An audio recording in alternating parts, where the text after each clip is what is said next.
Mais où vont les dépenses de l'AP-HP ? L'hôpital, c'est avant tout les femmes et les hommes qui y travaillent, au service des patients. À l'AP-HP, nous sommes près de 100 000. Rien d'étonnant donc à ce que notre masse salariale, c'est-à-dire l'ensemble des salaires versés au personnel, auxquels s'ajoutent les cotisations sociales et l'intérim, représente 60% du montant total des dépenses. C'est l'État qui définit les rémunérations pour la fonction publique hospitalière. Ce poste de dépense a fortement augmenté ces dernières années. Et c'est tant mieux. En 2019, avant le Covid du même nom, la masse salariale représentait 4,4 milliards d'euros. En 2024, elle a atteint 5,8 milliards d'euros, soit 1,4 milliard de plus que 5 ans auparavant, ce qui correspond à une hausse de 31%. Cela s'explique par 3 raisons principales. D'abord, une très bonne raison.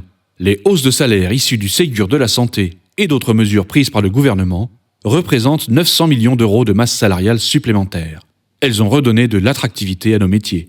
Ensuite, la hausse naturelle des salaires, dans le cadre de l'évolution des carrières, représente 110 millions d'euros de plus qu'en 2019.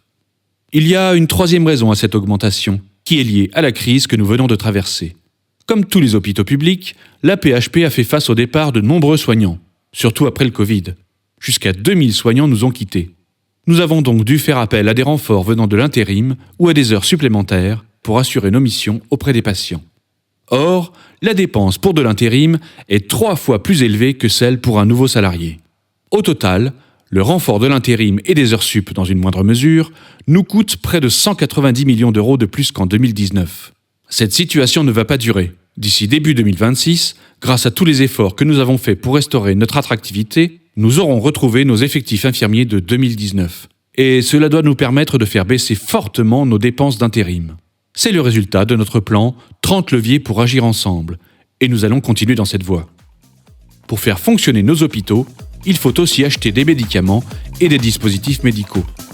Nous nous pencherons sur cette question dans le prochain épisode de l'Écho décodé.